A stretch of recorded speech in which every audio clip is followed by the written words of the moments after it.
Isso é interessante porque quando a gente sai da ficção e se volta para o contexto histórico, é possível perceber que no Brasil o número de alienados aumentava diariamente.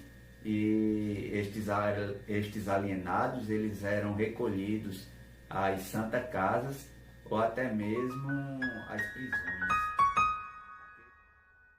Machado de Assis começou a publicar O Alienista em 1882 em papéis avulsos. A narrativa em si se lançou como uma crítica desenfreada ao cientificismo, à sociedade da época e às relações de poder, sobretudo naquilo que diz respeito à loucura.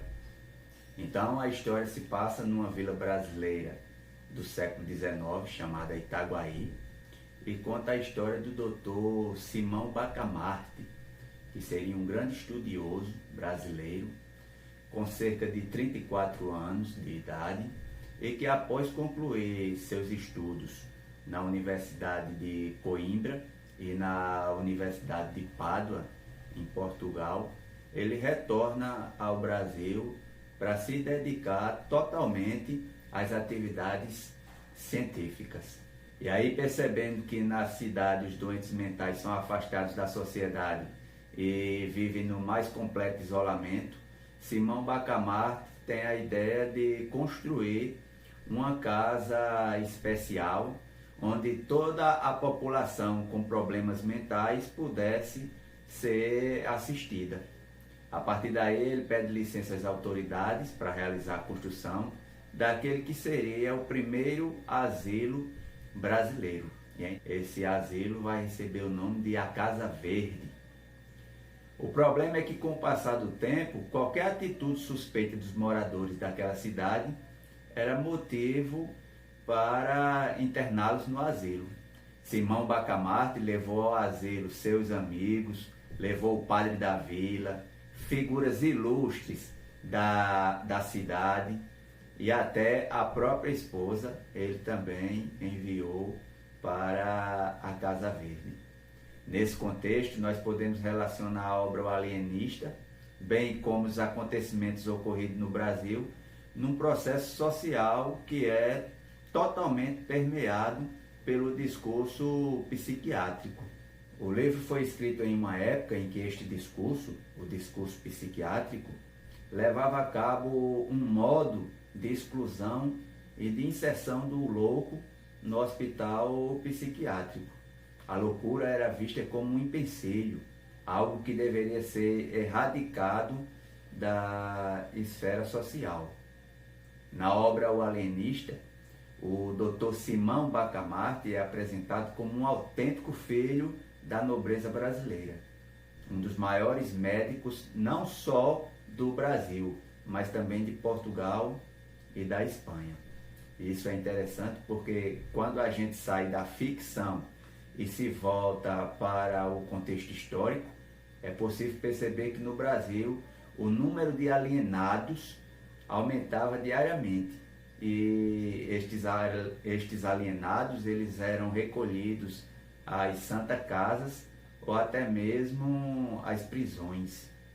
Aqueles que eram de famílias mais abastadas ficavam trancafiados em suas próprias casas e os mais carentes, aqueles que estavam no estado mais alterado da doença, eram enviados às prisões ou às santas casas.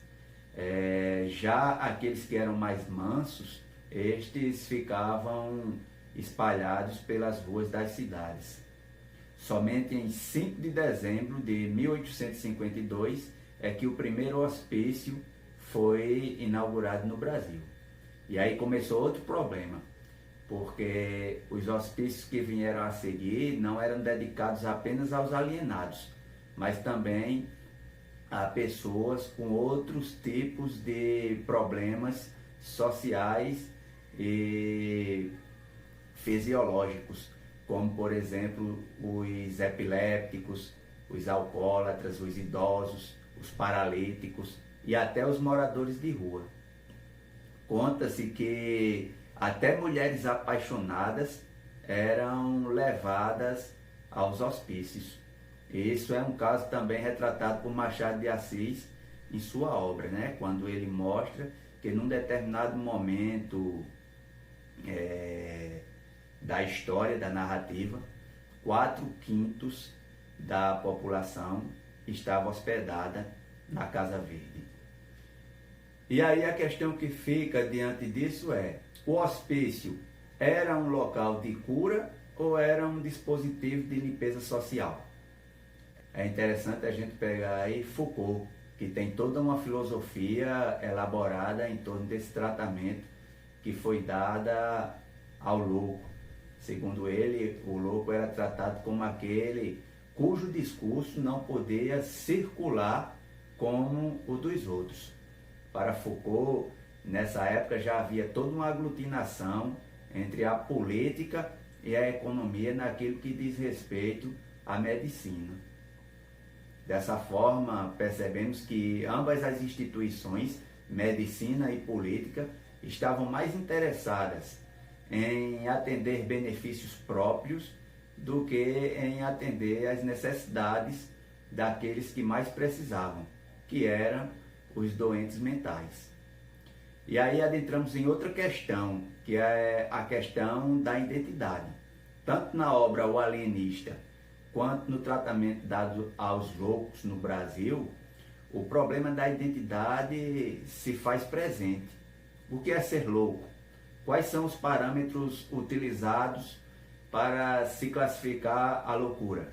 De acordo com a ficção de Machado de Assis, O Alienista, para que o indivíduo fosse considerado louco, bastava apenas uma simples mudança de comportamento ou simplesmente que ele falasse alguma coisa indevida.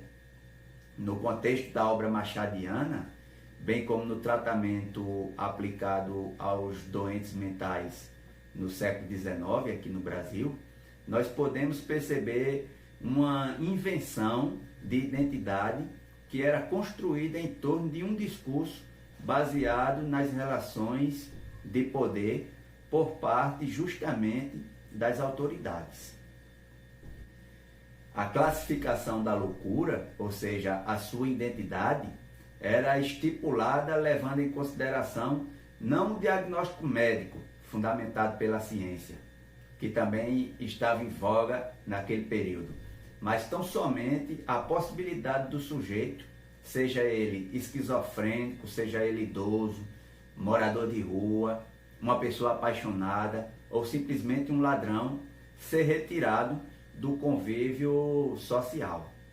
É assim que a obra O Alienista torna-se um importante veículo de reflexão sobre a temática da loucura.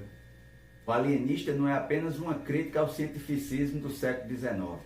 A narrativa é, antes de tudo, uma ironia aplicada à sociedade brasileira, que na época esperava da medicina e das ciências a solução para aquilo que eles chamavam, que eles consideravam, que eles denominavam loucura.